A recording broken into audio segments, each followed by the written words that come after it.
pagi anak-anak kami kelas 6 SD Metodis Brastagi. Bagaimana kabarnya hari ini? Semua baik kan? Masih semangat untuk belajar hari ini kan? Hari ini Ibu akan menyampaikan materi IPA tentang pergerakan bumi. Dengan mempelajari materi ini, Ibu sangat mengharapkan anak-anak kami dapat memahami dan menjelaskan akibat dari pergerakan matahari, bumi, dan bulan. Berdasarkan fotografi udara dari satelit luar angkasa, bumi kita selalu bergerak, ataupun bumi itu tidak diam, tetapi selalu melakukan gerakan. Bumi berputar pada sumbunya dengan kecepatan sekitar 1.600 km per jam dan bergerak mengelilingi matahari dengan kecepatan lebih kurang 107.300 km per jam. Gerakan yang dilakukan oleh bumi ini sangat cepat.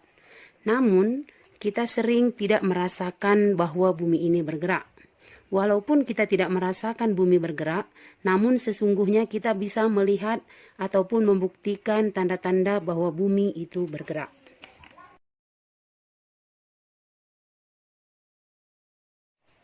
Benda langit yang paling berpengaruh terhadap kehidupan di bumi adalah matahari dan bulan. Matahari akan selalu tampak terbit di pagi hari dari sebelah timur, dan pada sore hari matahari akan terbenam di sebelah barat. Kalau bulan akan terlihat pada malam hari. Bulan adalah benda langit yang paling dekat dengan bumi. Bumi bersama-sama dengan bulan bergerak mengelilingi matahari. Peredaran bumi mengelilingi matahari dinamakan revolusi bumi. Sambil mengelilingi matahari, bumi juga berputar pada porosnya. Perputaran bumi pada porosnya dinamakan rotasi bumi. Pergerakan matahari, bumi, dan bulan mengakibatkan berbagai kejadian-kejadian di permukaan bumi. Antara lain, yang pertama, kenampakan bulan dari bumi yang tampak berubah. Yang kedua, terjadinya gerhana, baik itu gerhana matahari maupun gerhana bulan. Yang ketiga, terjadi pasang surut air laut. Dan yang keempat, pergerakan matahari, bumi, dan bulan juga dijadikan sebagai acuan sistem penanggalan, baik itu sistem penanggalan Masehi maupun sistem penanggalan Hijriah. Nah, anak-anak Ibu yang Ibu kasihi, sekarang kita lihat yang pertama, kenampakan bulan dari bumi yang tampak selalu berubah. Bulan merupakan satelit alami bumi. Jarak bulan dengan bumi lebih kurang 284.000 km. Bulan tidak memancarkan cahaya sendiri, tetapi bulan tampak bersinar terang karena bulan memantulkan cahaya matahari yang diterimanya. Sama seperti bumi, bulan juga melakukan gerakan tiga sekaligus. Yang pertama, bulan berputar pada porosnya yang disebut dengan rotasi. Yang kedua, bulan bergerak atau beredar mengelilingi bumi yang disebut dengan revolusi terhadap bumi. Dan yang ketiga, bersama-sama dengan bumi, bulan beredar mengelilingi matahari. Waktu yang diperlukan bulan untuk berotasi sama dengan waktu yang diperlukan bulan untuk berevolusi, yaitu 29,5 hari. Ini juga menyebabkan permukaan bulan atau wajah bulan yang menghadap ke bumi itu selalu sama. Bulan tampak dari permukaan bumi pada malam hari. Bentuk kenampakan bulan tidak tetap. Kenampakan bulan yang selalu berubah-ubah yang dilihat dari bumi ini disebut dengan fase bulan. Nah, mengapa bentuk bulan bisa tampak berubah-ubah dari bumi? Kedudukan bulan terhadap bumi mempengaruhi kenampakan bulan. Apabila bulan berada tepat di antara matahari dan bumi, maka sisi bulan yang terjauh dari bumi yang terkena cahaya matahari. Oleh karena itu, sisi bulan yang menghadap bumi menjadi gelap. Pada keadaan ini, bulan tidak tampak dari bumi, yang disebut dengan bulan baru atau bulan mati. Selanjutnya, bulan akan mulai tampak sebagai bulan sabit, yang semakin lama akan menebal menjadi bulan separuh, kemudian bulan cembung, dan bulan purnama. Bulan purnama yaitu di mana bulan tampak seperti lingkaran penuh dari bumi, di mana keseluruhan permukaan bulan yang menghadap ke bumi itu mendapatkan sinar matahari. Setelah bulan purnama, maka akan mulai kembali surut menjadi bulan cembung, bulan separuh, bulan sabit, dan kembali bulan baru. Inilah kenampakan bulan dari bumi yang tampak selalu berubah-ubah. Kemudian akibat kedua pergerakan matahari, bumi, dan bulan, yaitu terjadinya gerhana. Gerhana ini dibagi menjadi dua, yaitu gerhana bulan dan gerhana matahari. Gerhana bulan hanya dapat terjadi pada malam hari saat bulan purnama, tetapi tidak setiap bulan purnama terjadi gerhana bulan. Pada saat terjadi gerhana, permukaan bulan sedikit demi sedikit tertutup, seakan-akan ada sesuatu yang menutupinya.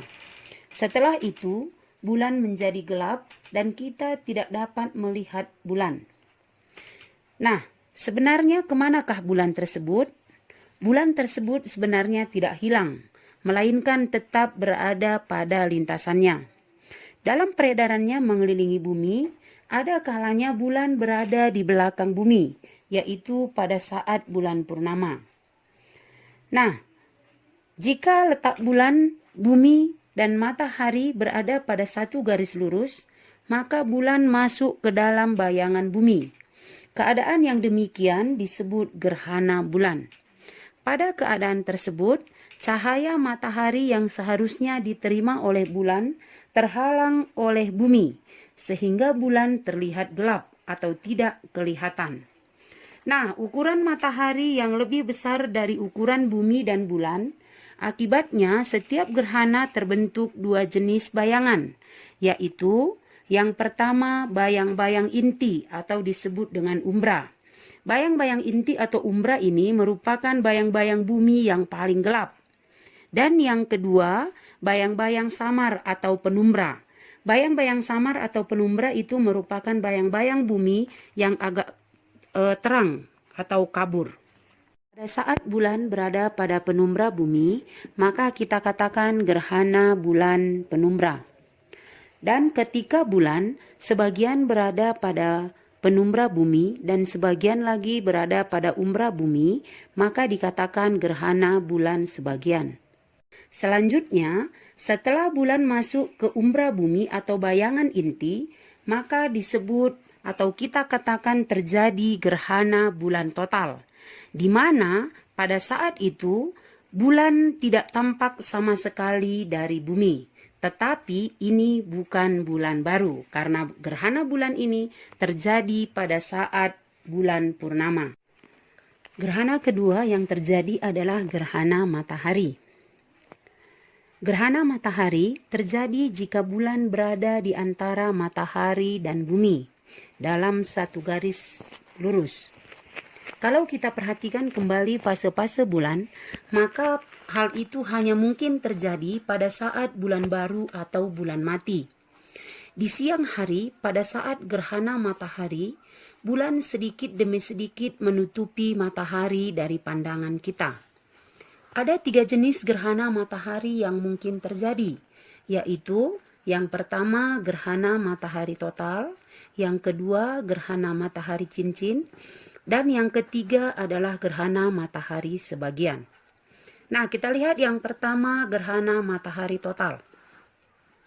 Pada saat gerhana matahari total, bumi memasuki bayang-bayang inti atau bayang umbra dari bulan. Oleh karena bulan lebih kecil dari bumi, maka gerhana matahari total terjadi pada sebagian daerah saja di permukaan bumi. Artinya, tidak semua bumi mengalami gerhana matahari total. Tetapi yang mengalami gerhana matahari total hanya bagian bumi yang terkena bayangan inti atau bayangan umbra bulan. Gerhana matahari total biasanya paling lama hanya terjadi sekitar 7 menit.